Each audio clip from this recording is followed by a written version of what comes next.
Masih pekerjaan seputar data. Sekarang data analis, ya bukan data annotation lagi. Welcome back, Assalamualaikum, sama Mbak Sob ya, ini versi cari pekerjaan. Nah ini ada satu lagi website namanya Peroptics ya, peroptics.com, peroptics.com ya. Itu ada di captionnya, lu bisa lihat. Jadi kerjaannya itu remote working, masih remote working karena memang uh, gue lebih seneng kerja di rumah walaupun ada kerja yang lain ya, tapi kalau misalnya lo mau punya side hustle gitu ya, kerjaan tambahan di luar yang kerja lo, ya udah bisa kok di sini ya. Padahal ngajar online juga oke sih, cuman mungkin kalau lo introvert agak susah ya. Walaupun sebenarnya gue introvert ya, tapi gue ngajar, tapi oke sih. Selama ngomongin kerjaan apa materi, gue mah oke-oke aja ya. Nggak ngomongin pribadi segala macam. Oke, balik lagi ke Peroptik ya. Nah, di Peroptik ini gue dapet lowongannya itu dari LinkedIn. Jadi ternyata di LinkedIn itu banyak ya buat remote working juga bisa ya guys ya. Dan itu banyak perusahaan luar. Nah, Peroptik ini perusahaan punya Ireland, either Ireland atau US gitu ya. Cuman dia ada remote working-nya. Nah, kalau yang onsite itu kalau nggak di Ireland, kan kalau nggak di United States. Cuman kan karena kita bukan orang Ireland atau United States, jadi ya kita cari yang remote working. Nah, jadi prosedurnya biasa ngelamar, itu di apa? Dari LinkedIn, gua ngelamar, begitu biasa tiba-tiba ada apa? Kayak interview gitu ya. Kemudian nanti dia akan memberikan nih, gua sambil baca ya, ada IP and VPN verification, nanti di verifikasi sama dia, terus ada sign NDA, itu biasa ya, NDA itu di mana-mana memang berlaku ya guys ya. Terus ada application-nya, terus secondary language-nya kita apa gitu kan. Kemudian ada geographic aptitude ya, kita lokasinya ada di mana, lalu ada English aptitude untuk apa? Tes soal-soal. Nah, ini latihannya lumayan. Gue nggak pernah bisa 100% bener. Ada dari puluhan soal, ada satu apa dua gue dapet 100%. Emang sulit gitu soalnya. Soalnya itu nggak sulit ya, cuman gini, dia kan punya guidance ya, guidance manual itu, jadi tuh kita tuh bukan mengisi berdasarkan logika kita, bukan, apalagi feeling, enggak ya. Jadi dia nggak berdasarkan logika kita gitu loh. Misalkan titik salah satu contohnya ya, titiknya itu misal ada di atapnya. Dia ini data analis untuk Indonesia, dia jadi ngebaca peta ya. Jadi kita direction peta gitu. Cuman kebanyakan waktu tes itu petanya peta di luar sih, peta di US sih ya. Jadi ya nggak terlalu familiar, tapi seenggaknya kita tahu rules-nya si Peroptik nih. Masalahnya gue kan pakai logika. Walaupun ada ininya rulesnya, cuman gue nggak semuanya baca gitu. Gue coba pakai logika. Contohnya yang paling gampang ya, misal titiknya itu ada di atas atapnya. Ini misal namanya Hotel Kempinski, misalkan Hotel Kempinski. Terus titiknya itu ada di atas, benar di atap si Hotel Kempinski. Nah itu appropriate, bener gitu loh.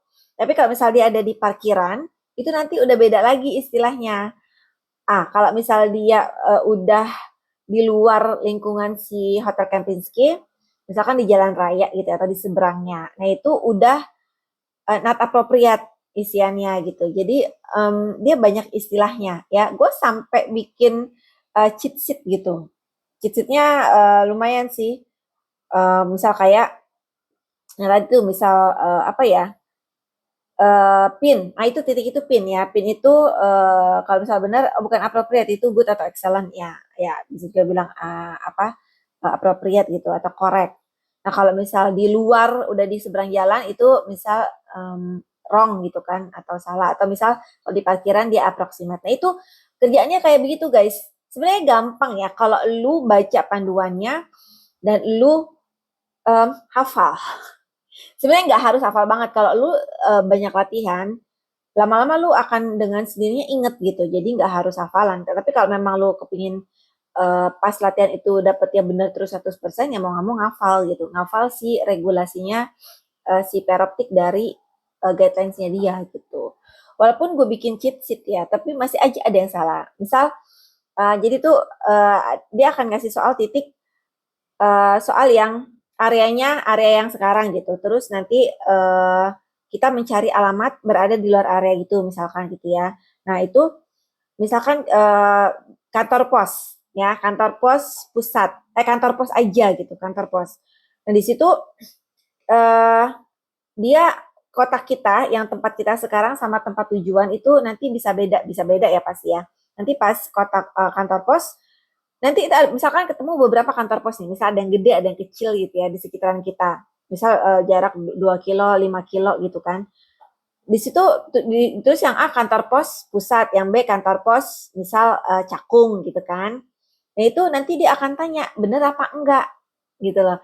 Yang dia maksud yang si user mau itu kantor pos pusat atau kantor pos kecil, kecil atau besar. Itu kita harus tahu.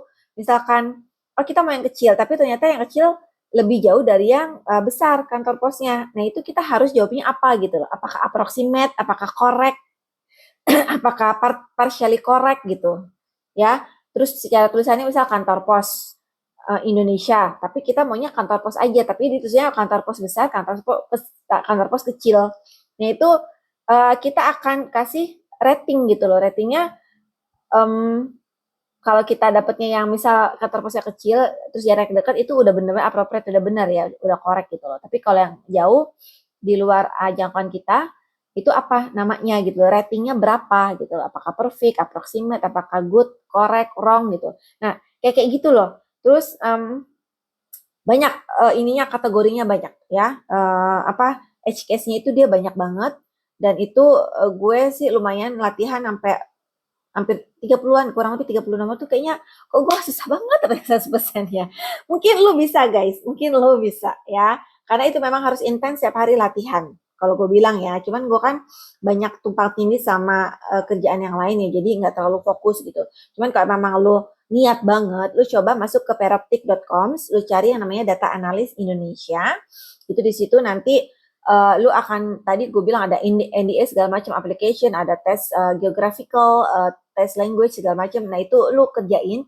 Nanti kalau udah tinggal lu tunggu apa approvalnya untuk di acceptance gitu ya. Dan ini lu bebas kerjainnya anytime. Jadi nggak terikat jam kerjanya si airline atau si US gitu loh. Dia enak banget kan.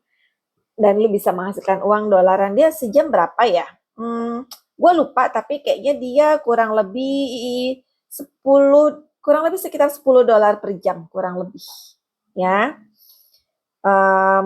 Gue lupa inget ya. Ini gue udah lama gue udah pusing sama tesnya dia gitu loh. Jadi ya udah. Gue tinggal, nih gue udah selesaiin IPv, Primary Verification, Send NDA, Application, Secondary Language, Grammar Aptitude, English Aptitude. Yang belum itu Engage Preparation, Try Rating Assessment. Nah ini assessment gue masih belum kelar nih. Ini assessment yang tadi gue ceritain itu loh, yang rada-rada gitu. Terus nanti ada assessment outcome, assessment success, start authentication, sign Indonesia Independent Contract Agreement, Peroptik Limited Self-Being Agreement, terus bank verification. Udah lu dapat project kerja gitu. Kalau udah begitu mah oke lah. Memang tahapan itu untuk yang remote work itu memang panjang ya. Ini berapa ya? 1, 2, 3, 4, 5, 6, 7, 8, 9, 10, 11, 12, 13 kurang lebih belasan. Sama waktu di Volga Partners juga gue panjang banget gitunya. Prosedurnya emang panjang banget ya. Tapi memang seperti itu ya guys ya. Jadi nggak usah kaget, nggak usah shock. Lu coba aja. Semoga lu berhasil ya. Good luck. Kalau misal udah sampai bank verification, artinya abis itu lu dapet project, udah gitu lu bisa langsung kerja. Dan jangan lupa kasih tahu gue karena gue akan ikut merasakan kebahagiaan lu mendapatkan pekerjaan remote working ya sebagai data analis di Indonesia, tapi kantornya dari luar negeri gitu. Oke, good luck gak? Good luck guys maksud gue. Dan jangan lupa di like, di share videonya. Kalau misal lu masih ada sibuk, lu save aja dulu, kali aja nanti lu bermanfaat ya one day gitu loh. Atau lu bisa share ke teman-teman yang memang butuh pekerjaan online atau remote working. Sip, thank you so much. Assalamualaikum.